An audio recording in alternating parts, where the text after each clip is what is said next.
Hey guys, we're going to check out reverse warrior. Now this pose is usually a transition pose and it's really mindful to make it a side bend instead of a back bend. Let me show you how it works. So we're coming into warrior two legs, back foot parallel to the back edge of your mat. Activate your thigh, front toes pointing forward with your heel, dissecting the inner arch of your back foot. Keeping your knee over your ankle, sink deep into your legs and keep them switched on. Find your warrior two arms.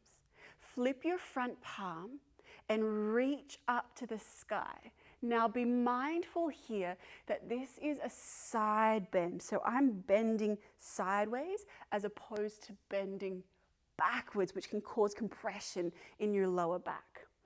So reaching up, option with your back hand. You can press into your back thigh, which creates some leverage and some space in your spine, or you can let it draw down your leg.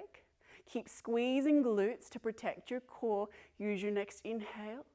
Travel back up to your warrior two and release.